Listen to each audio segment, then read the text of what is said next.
Students, my self doctor कृति शर्मा।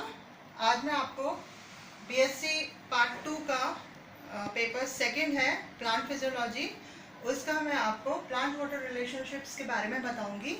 तो plant water relationships में हम कई सारे फिजिकल प्रॉपर्टीज़ को पढ़ते हैं, like imbibition, then diffusion, osmosis वगैरह। तो आज मैं आपको इम्बिबिशन के बारे में बताऊंगी कि व्हाट इज़ इम्बिबिशन। इम्बिबिशन किसी भी सब्सटेंस के, किसी भी पदार्थ के जो सॉलिड पार्टिकल्स होते हैं उनके द्वारा वाटर एब्जॉर्प्शन को इम्बिबिशन कहते हैं। सब्सटेंस के सॉलिड पार्टिकल्स के द्वारा वाटर एब्जॉर्प्शन को इम्बिबिशन कहते हैं। और इसमें जो इम्बिबिशन करने वाला जो पदार्थ है उसको हम क्या कहते हैं, इम्बाइबेंट कहते हैं। It is known as imbibant. Imbibant जो है वो वाटर एब्जॉर्ब करते हैं, वाटर एब्जॉर्ब करके ये फूल जाते हैं और इनका जो वॉल्यूम है वो बढ़ जाता है। फूलने के बाद इनका वॉल्यूम बढ़ जाता है और इस प्रोसेस में कोई सॉल्यूशन का फॉर्मेशन इस प्रोसेस में नहीं होता है। इम्बाइबेंट्स कौन होते हैं? इम्बाइबेंट्स जो है वो किसी भी डेड सेल में या किसी भी लिविंग सेल के अंदर कोलॉइडल पार्टिकल्स होते हैं और ये कोलॉइडल पार्टिकल्स जो है वो हाइड्रोफिलिक होते हैं। Hydrophilic means water loving, they are water loving और हाइड्रोफिलिक्स। और इनके एग्जांपल्स हैं like proteins, pectins, starch, cellulose. ये सारे जो है these are all colloidal particles जो सेल के अंदर पाए जाते हैं। और इनमें से प्रोटीन्स जो है they absorb maximum amount of water. ये बहुत अच्छे इम्बाइबेंट्स होते हैं, जैसे कि एग्जांपल है इसका मटर है, सोयाबीन है, चना है।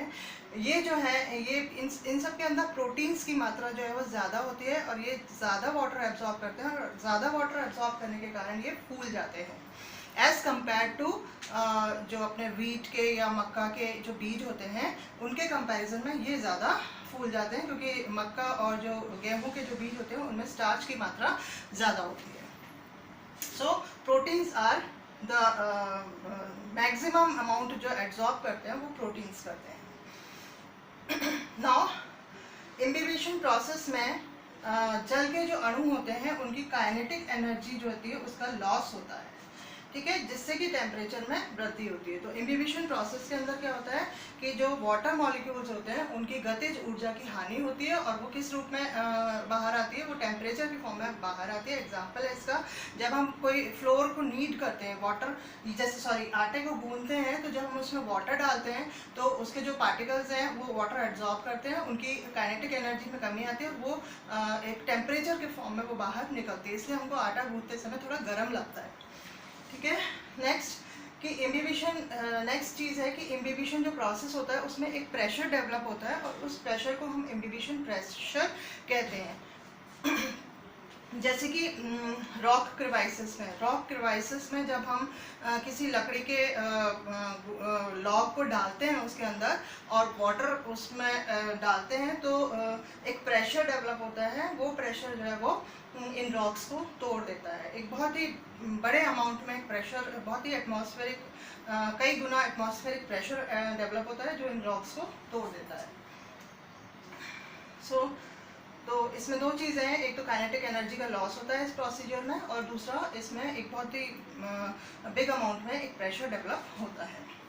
इसी तरह से हम ये भी कह सकते हैं, जैसे हम किसी चने या उनको यदि हम किसी बंद बॉटल में रख दें और उसमें पानी डाल दें और उनको फूलने की जगह ना मिले, उनको वॉल्यूम बढ़ाने की जगह ना मिले, तो वो उस बॉटल या जार को तोड़ देते हैं due to this imbibition pressure.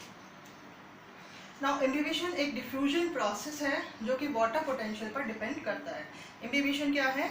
एक डिफ्यूजन प्रोसेस है जो कि वाटर पोटेंशियल पर डिपेंड करता है ना। इम्बाइबेंट्स का वाटर पोटेंशियल जो है, जो एब्जॉर्ब कर रहे हैं पार्टिकल्स, वहाँ पर उनका वाटर पोटेंशियल जो है वो कम होता है as compare to the outer atmosphere. So the water it diffusions from outer atmosphere to the inner atmosphere. Okay, और ये प्रोसीजर तब तक चालू रहता है जब तक कि दोनों का वाटर पोटेंशियल सेम ना हो जाए। Now we come to the factors affecting imbibition. वो फैक्टर्स जो इम्बिबिशन को प्रभावित करते हैं उनके बारे में हम पढ़ेंगे। तो फर्स्ट इज टेम्परेचर। यदि हम किसी सिस्टम का टेम्परेचर इंक्रीज करते हैं तो वहाँ पर इम्बिबिशन प्रोसेस जो है वो इंक्रीज होता है। Second is the nature of imbibant. Imbibant की प्रकृति, जैसे जो कॉम्पैक्ट जो इम्बाइबेंट्स होते हैं जिनका कंपोजिशन बहुत ज़्यादा सघन होता है, कॉम्पैक्ट होते हैं, वो जो है उनकी इम्बिबिशन जो प्रकृति है वो थोड़ी कम होती है एज़ कम्पेयर टू ढीले ढाले जो थोड़ा सा लूज होता है। जैसे कि हम कंपेयर करें, यदि हम एक लकड़ी के टुकड़े को यदि हम लोहे के एक गोले से कंपेयर करें तो लकड़ी का टुकड़ा जो है वो ज़्यादा इम्बिबिशन शो करेगा as compare to the iron ball. Third is pH of medium. Medium की पीएच पर डिपेंड करता है इम्बिबिशन। जैसे यदि मीडियम जो है, यदि कोई नेगेटिव इलेक्ट्रोलाइट, कोई नेगेटिवली चार्ज्ड पार्टिकल है, कॉलॉइड है, तो वो एल्कलाइन मीडियम में